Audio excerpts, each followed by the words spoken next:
15 August 2024 रोजी सकाळी 10 वाजता कारंजा माजी सैनिक संघटनेच्या वतीने जिल्हाधिकारी साहेब मार्फत कारंजा तहसीलदार श्री कुणाल झाटे साहेब यांना निवेदन सादर.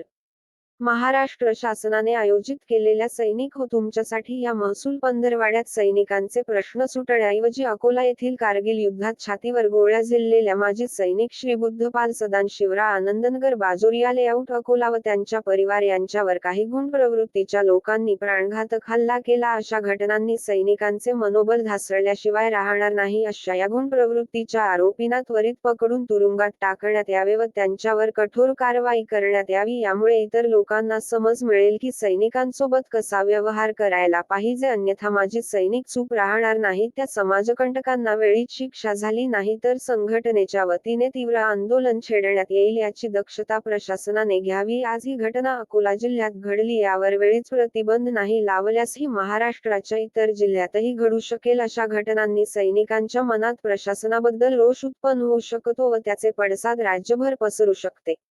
तरी आपणास नम्र विनंती आहे की अशा घटना परत पडू नये यासाठी सुद्धा उपाययोजना करावी व अकोला येथील त्या गुंड प्रवृत्तीच्या आरोपींवर त्वरित कठोर कारवाई करण्यात यावी ही नम्र विनंती.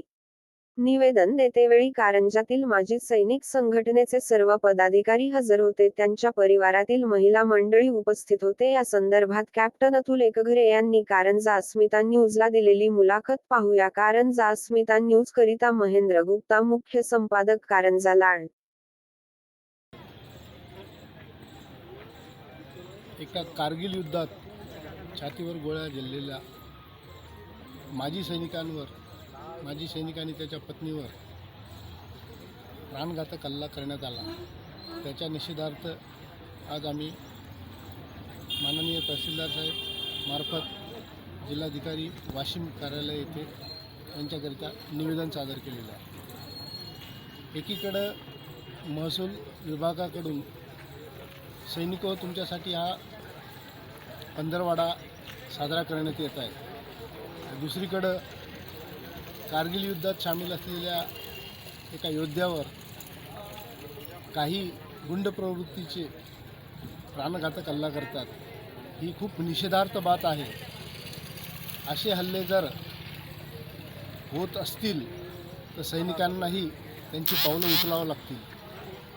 तरी शासन प्रशासनाला माझं नम्र निवेदन आहे की त्यांनी विशेष दखल घेऊन अशा समाजकंटकांना वेठीस धरलं पाहिजे आणि ज्या समाजकंटकांनी त्या सैनिकावर हल्ला केला त्याच्यावर कठोर कारवाई केली पाहिजे. अन्यथा माजी सैनिकांना एकत्र येऊन पुढची पावलं उचलावी लागतील. त्यासाठी माझं परत एकदा प्रशासनाला नम्र निवेदन आहे की त्यांनी त्वरित त्या गुंड प्रवृत्तीच्या लोकांवर कठोर कारवाई करावी आणि त्वरित त्या सैनिकाला न्याय द्यावा. तो सैनिक आजच्या तारखेत DI लिस्टवर म्हणजे प्राणासोबत झुंजत आहे. त्याला अर्थसहाय्याची आवश्यकता पडली तरी ती प्रशासनाने पुरवावी अशी माझी कळकळीची विनंती आहे. धन्यवाद. मी कॅप्टन अतुल सुरेश एकघरे, माजी अध्यक्ष माजी सैनिक संघटना कारंजा लाड. धन्यवाद.